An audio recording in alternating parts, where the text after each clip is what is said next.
안녕하세요. 영화비평 중독과 해독입니다. 오늘은 2021년에 가장 화제가 되었던 영화 미나리에 대해서 말씀드리겠습니다.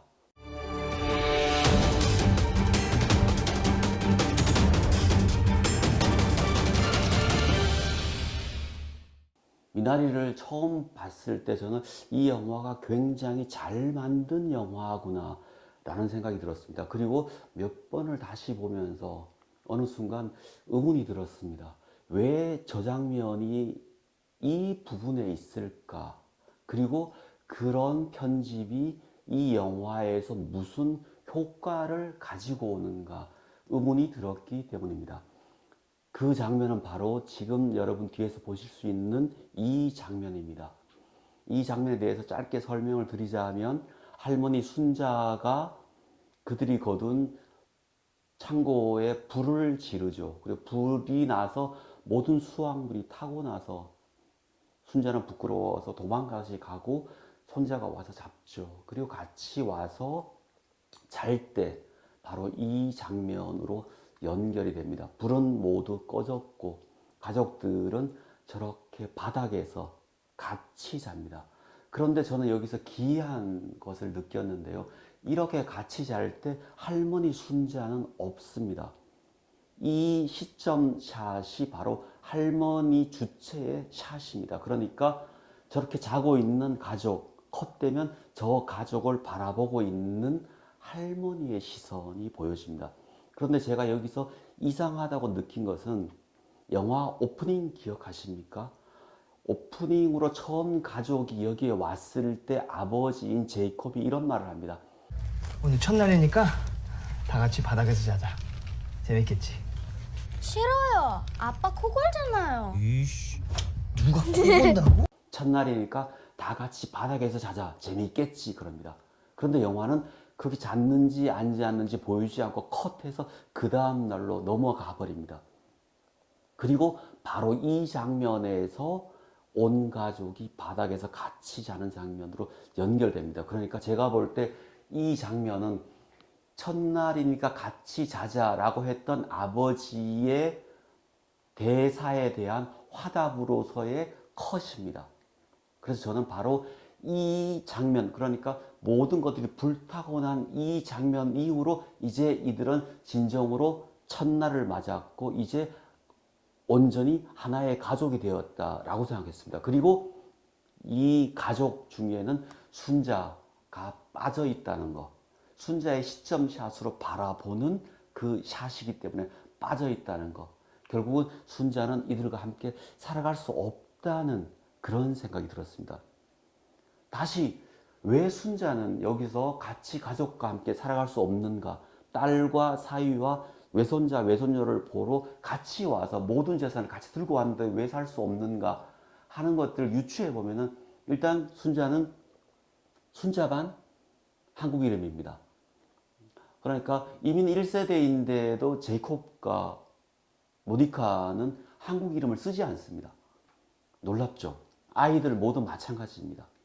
그리고 그런 순자가 와서 살았지만 가족들이 1년 동안 고생해서 거둔 수확물을 불태워서 가족들에게 폐를 끼쳤습니다. 물론 데이빗이 가장 약한 데이빗이 그렇지만 할머니를 통해서 강한 스트롱보이가 된 데이빗이 할머니와 같이 살자고 포용했지만 그래서 심파적 정서가 있지만 결국은 저는 같이 살지 못했다라고 해석을 하는데 왜 그런가 하면 바로 그 다음 장면으로 연결됐을 때 이 컷이 나오기 때문입니다. 이 컷을 잘 보면 할머니가 미나리를 키운 곳이죠. 그리고 할머니가 물을 길러 오던 곳입니다. 손자인 데이빗과 같이 갔었죠. 그런데 마지막 엔딩 장면에 보면 아버지 제이콥과 아들 데이빗이 갑니다.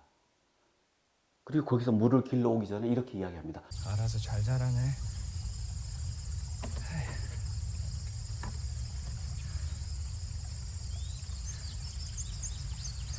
데이비,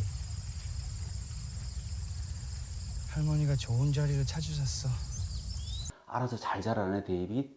할머니가 좋은 자리를 찾으셨어. 이렇게 이야기합니다. 그리고 저 할머니가 키운 미나리 밭을 보여줄 때 저는 저 밭이 무덤이 아닌가, 한국식의 무덤이 아닌가. 한국의 무덤처럼 굉장히 조형적으로 되어 있고 그 무덤 앞에서 두 사람이 고인을 추모하는 그런 생각이 들었습니다. 물론 할머니가 돌아가시지 않고 이제 아파서 더 이상 정신이 없을 수도 있습니다. 그렇다고 하면은 결국은 정신적 죽음이라고 할 수 있겠죠. 그렇기 때문에 더 이상 할머니는 이제 자기가 키운 미나리를 보러도 올 수 없는 그런 상황이 되었지 않는가. 결국 할머니는 자기가 한국에서 가지고 온 미나리를 미국에서 이렇게 띄워서 그들이 살아갈 수 있도록 만들고 자기 역할을 끝내고 결국 가족 공동체에서 멀어지지 않는가 싶습니다. 그래서 미나리는 사실 저는 미나리라는 영화를 보면서 되게 신기했어요. 제목을 왜 미나리라고 했을까? MINARY잖아요. RI잖아요. 이게 미국 사람들이 볼 때는 이해가 안 되죠. 물론 그 미나리가 MINA 그런 뭐 마이너 같은 느낌을 주기 때문에 감독이 분명 노린 게 있을 거지만 그럼에도 불구하고 결국 그들이 한국에서 살아가는 미나리를 가지고 거기 가서 줄기차게 살아간다는 그 이민의 이야기를 보여주고 있고 결국 미국이 이민 국가이기 때문에 그런 스토리가 굉장히 호소력이 있을 것이고 그리고 할머니와 아들과 또는 할머니와 손자 사이의 어떤 관계 속에 나타나는 심파적 정서가 울림이 있겠지만 그리고 그 안에 저는 그 기독교적 사상이 같이 더해져서 제이콥 같은 야곱이 이야기죠. 야곱이 성경 보면은 쫓겨났다가 결국 다시 살아나서 이스라엘이 되잖아요. 다윗이잖아요. 마찬가지 쫓겨나고 바울이잖아요.